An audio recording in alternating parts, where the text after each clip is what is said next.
Hi, I'm Andy Temte, and welcome to Money Lessons. Join me every Saturday morning for bite-sized lessons that are designed to improve financial literacy around the world. Today is January the 3rd, 2026. Happy New Year, everyone. Last week, we explored corporate debt and discovered how companies borrow differently than governments. Railroad bonds exploded in the 1860s, creating an information problem that Henry Varnum Poor and John Moody solved through financial analysis and credit ratings. We learned about bond indentures, which are the detailed contracts that protect lenders, and the bankruptcy hierarchy that makes corporate bonds safer than stocks in relative terms. Remember back to our November 15th episode about the 1929 stock market crash? We explored how Black Tuesday devastated stock markets and triggered regulatory reforms, the Securities Acts of 1933 and 1934 that created mandatory disclosure, and the Securities and Exchange Commission. But today we're discovering something crucial. The bond market collapsed alongside stocks, exposing unique vulnerabilities that required additional protections beyond what the Securities Acts provided. The bond-specific problems, like rating agency failures, weak indentures, and mass defaults, well, they demanded bond-specific solutions. So, let's go back in time. Picture Wall Street in October of 1929 and all the chaos. Beyond the stock market crash that dominated headlines, the corporate bond market was quietly collapsing with equally devastating consequences. Thousands of companies carried investment-grade ratings from Moody's and other agencies back in 1929, supposedly safe bonds that ordinary investors could trust. But between 1929 and 1933, industrial production fell by 50% and unemployment hit a high of 25%. Companies that seemed solid in 1929 couldn't pay bills by 1931. And by 1933, roughly half of all railroad bonds, once America's safest corporate debt, were in default. Many investment-grade bonds proved worthless. The credit rating system had failed when investors needed it most. Ordinary Americans who'd invested their life savings in quote-unquote safe bonds, they lost everything. The bond market had fundamental structural flaws that prosperity had hidden. And we're going to see this over and over throughout history. When times are good, well, lots of systematic flaws are hidden. But when times get tough, those flaws rise right to the surface and become very evident. In this case, companies issued bonds with minimal financial information. Investors bought on promises rather than facts. Rating agencies faced conflicts of interest, and they were paid by companies who wanted favorable ratings. No federal oversight existed, and state laws varied wildly. When companies failed, bondholders discovered that their protections were illusory. Bond indentures were often poorly written, giving trustees limited power. Now, the Securities Acts of 1933 and 1934, they helped bond markets just as they helped stock markets. Companies issuing bonds had to provide detailed financial information and face legal liability for misstatements. The SEC could investigate fraud and enforce disclosure rules. These reforms created transparency that bond markets desperately needed. But bonds face unique risks that stocks don't. When you own stock, you're an owner sharing in company fortunes.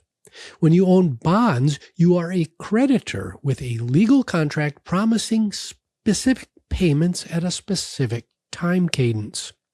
If that contract is poorly written or weakly enforced, bondholders lose their primary protection.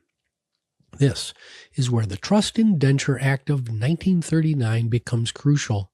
It's the bond-specific regulation that completed the Roosevelt administration's New Deal framework.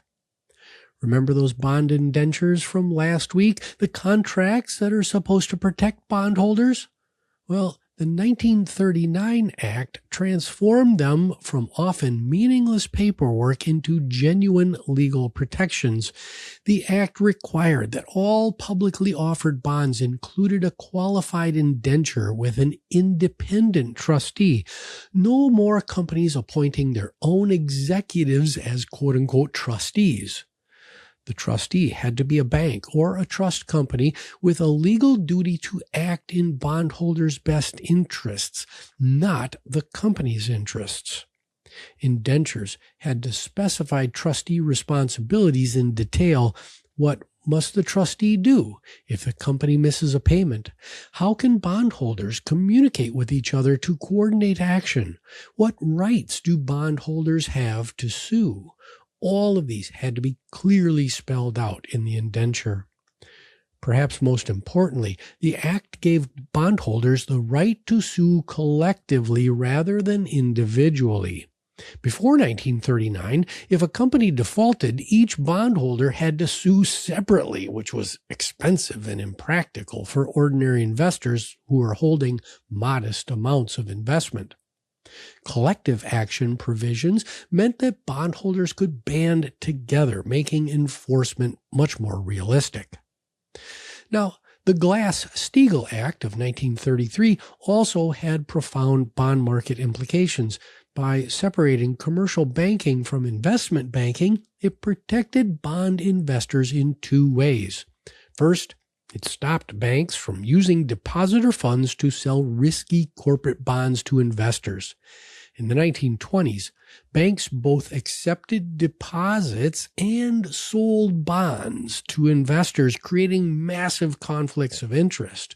They'd sometimes sell risky, poor quality bonds to their own depositors, people who trusted the bank to protect their money. Glass-Steagall ended this practice. Second, Glass-Steagall created the FDIC, the Federal Deposit Insurance Corporation, as we discussed back in November, which insured bank deposits and stabilized the banking system. Now, what does this mean today? These Depression-era reforms created the framework governing securities markets. Every bond prospectus, quarterly report, and credit rating exists because of these 1930s legislative actions. The fundamental lesson is this: market discipline alone isn't enough. When individual investors face large, sophisticated issuers, information asymmetries create abuse opportunities. Regulation levels the playing field through disclosure requirements, standards, and enforcement. Critics will argue that regulation burdens small companies and stifles innovation. Supporters counter that without it, trust disappears and markets freeze. The debate definitely continues on this front, but the 1930s framework persists because it solved real problems that market forces couldn't address alone. And you can see this all playing out in real time today. When times are good, you get business leaders and politicians all screaming for less and less regulation, and then things fall apart, and then we tighten regulation, and the cycle goes back and forth. Next week, we'll discover how these regulatory foundations enabled the modern bond market's explosive growth, transforming corporate and government bonds from niche investments into the massive liquid markets that finance economic growth worldwide. Until next week, I wish you grace, dignity, and compassion. My name is Andy Temte. This is Money Lessons. Please like, subscribe, rate, and most importantly, share this public good with your friends, your family, your neighbors, and maybe a colleague. You can find the show on all the major streaming services as well as out on YouTube. The show was produced by Nicholas Temte, and we'll see you next time on Money Lessons.